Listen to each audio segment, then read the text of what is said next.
আমি আজি আহিছোঁ ডুমডুমাৰ সদৌখন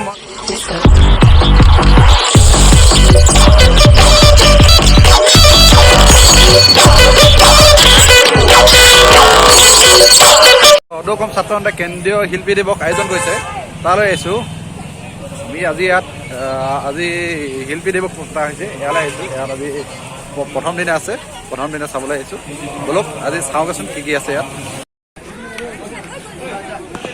মাস্ক আৰু চেনিটাইজাৰ বেছি প্ৰয়োজন বোলে সেইকাৰণে মাস্ক বিতৰণো কৰিছে চাগে মাস্ক ইয়াতে পাম নেকি থেংক ইউ মাস্কটো লৈ লওঁ দেই মাস্ক চেনিটাইজাৰ বেছি প্ৰয়োজন বোলে দিয়া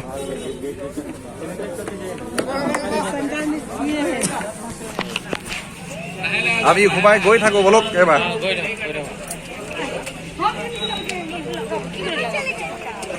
বিনা মাস্কত প্ৰৱেশ কৰিব দিয়া নাছিলে সেইকাৰণে আমি মাস্ক আৰু চেনিটাইজাৰ লৈ ল'লোঁ মাস্কৰ ইহঁতে বিতৰণ কৰিছে ইয়াতে এটা খুব ভাল পদক্ষেপ মাস্ক ইয়াতে পোৱা যায় ইয়াতে বিতৰণ কৰিছে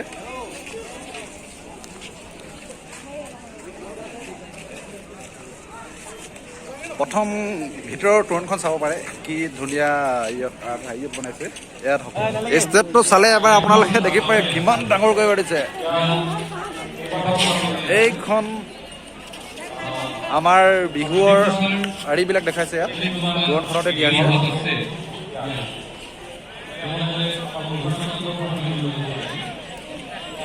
প্ৰথম তোৰণখন আপোনাৰ চাই লওক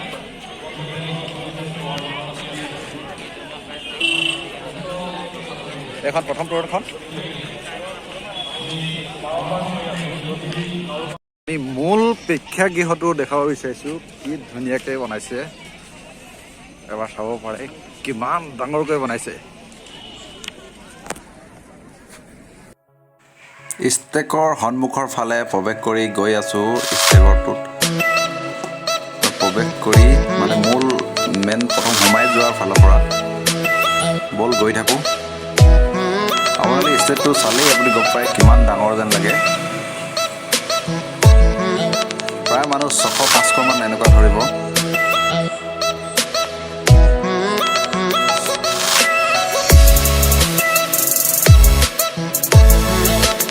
এইটো ষ্টেজটো মূল ষ্টেজটো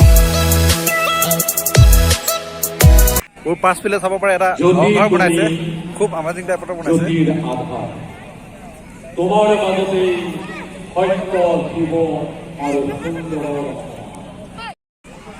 এয়া অতিথিৰ কাৰণে অতিথি শাল দিছে অলপ ভিতৰত প্ৰৱেশ কৰিম ন অলপ চাওঁ বাৰু ঘৰ কি মজাকে বনাইছে চালিয়াকে বে ইয়াৰ পৰা আমি এইখিনি এইফালে বনাইছে সদৌখন ছাত্ৰ সন্থাৰ শ্বহীদৰ শ্ৰদ্ধাঞ্জলি জনোৱাৰ তাৰপিছত এয়া আছে ৰূপকোঁৱৰ জ্যোতিপ্ৰসাদ আগৰৱালাৰ প্ৰতিমূৰ্তি আৰু তাৰপিছত আমি গৈ দেখাইছোঁ এয়া হৈছে ভূপেন হাজৰিকাৰ মানে ভূপেন হাজৰিকাৰ সেতু মানে সেইখন বুলি আমি ধাৰণা কৰিছোঁ আৰু খুব ধুনীয়াকৈ বনাইছে এই লুকটো এবাৰ চব কেনেকৈ বনাইছে এইখন ভূপেন হাজৰিকাৰ সেতু বুলি আমি ভাবি লৈছোঁ আৰু এই লুকছটো লৈছোঁ গেটৰ সন্মুখতে থকা ষ্টেডিয়ামটোৰ ওপৰৰ পৰা উঠি এইটো সম্পূৰ্ণখিনি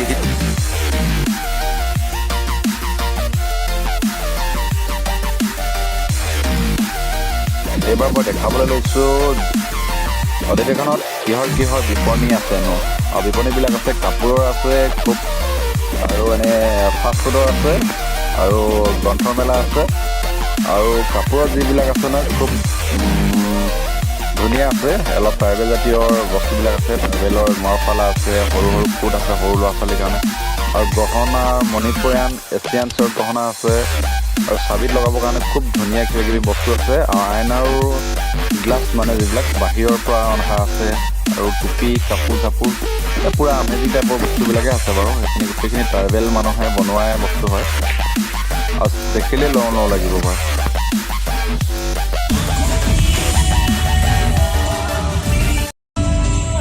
আমাৰ লগত অহা আটাই বোলে আমাক কফি খুৱাব বোলে বলচোন কফি খাবলৈ যাওঁ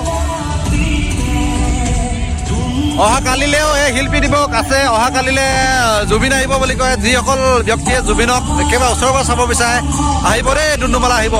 কালিলে বৰ বেছিলৈকে প্ৰগ্ৰামটো নহয়, ৰাতি বেছিয়ে বেছি 10-11 এনেকৈ প্ৰগ্ৰামটো শেষ হ'ব। সেইকাৰণে সকলোৱে আহক এবাৰ এই শিল্পী দিৱস চাই যাওক আৰু জুবিনকো ওচৰৰ পৰা চাই যাওক। বহুত মস্তি লাগিব চাই, আৰু আমিও আহিম।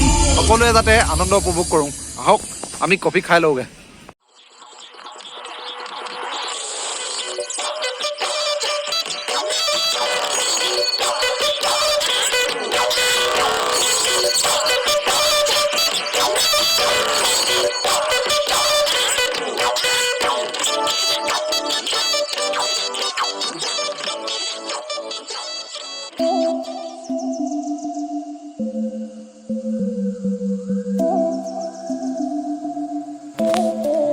এই বিপণীবিলাকত আপোনালোকে পাব কেঁচা সোণ আৰু মণিপুৰী গহনা, লগতে আৰু কিছুমান এইবিলাক কিয়েট লগোৱা বহু ধৰণৰ সামগ্ৰী, আৰু পাব কিছুমান আঙুঠি। ইয়াৰ বুক ষ্টল মানে কি গ্ৰন্থমেলা, আৰু গ্ৰন্থমেলাটো বহুত পুৰণি। বজাৰ আজি বিক্ৰী বাৰ্তা কেনেকুৱা কিতাপ? ভাল নহয় ন? কাইলৈ নিশ্চয় হ'ব। কাইলৈও দিনত আছে ন?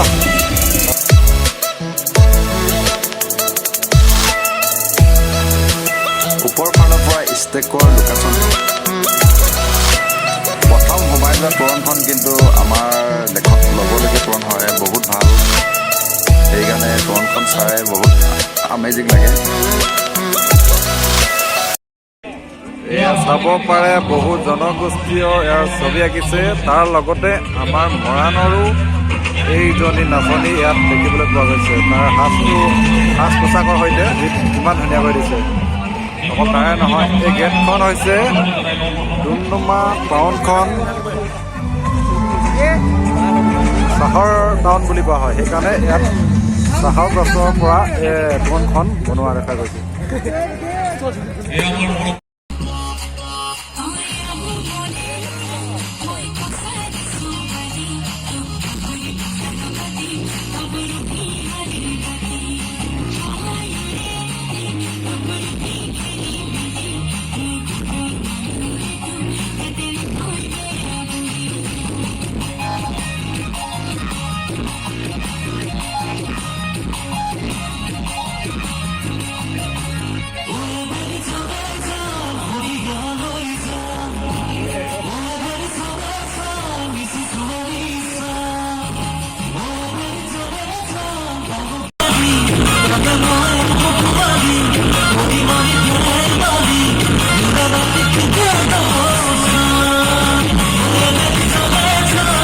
অলপ দেৰি পাছতে আমি গীতৰ শৰাই দেখাম আপোনালোকক।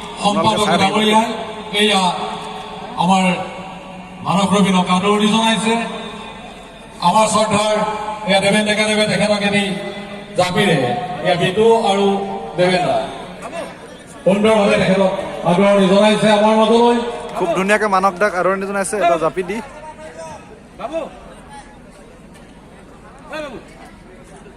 এয়া আমি মাইক্ৰফোন আগবঢ়াই দিছো। এতিয়া আপোনালোকৰ সন্মুখতে এয়া আপোনালোক সকলোৰে মৰমৰ পাছৰ পৰ্যায়ত মানৱ দাৰ গীতৰ শৰাই অলপ পিছতে আৰম্ভ কৰিব।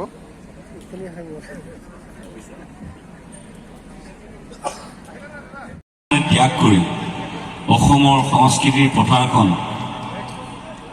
সমৃদ্ধ কৰাৰ কাৰণে জ্যোতিপ্ৰসাদ আগৰৱালাৰ যি ত্যাগ, সেই ত্যাগক আজি একত্ৰিত হৈ যে জাতিয়ে সোঁৱৰিছে, তাৰ কাৰণে জাতি শলাগৰ পাত্ৰ।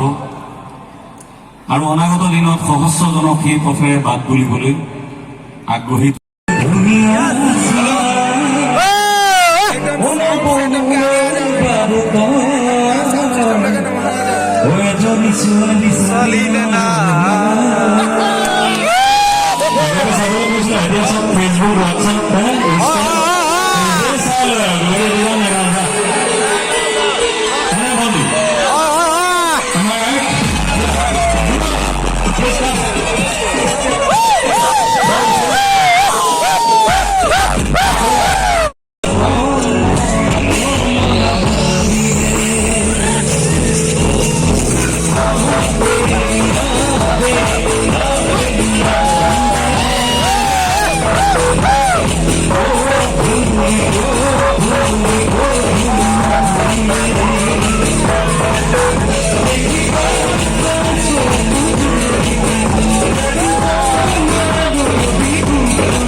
অদশেষত আমি মানক দাৰ প্ৰগ্ৰেম চাই আমি ঘৰলৈ যাব ওলাইছোঁ।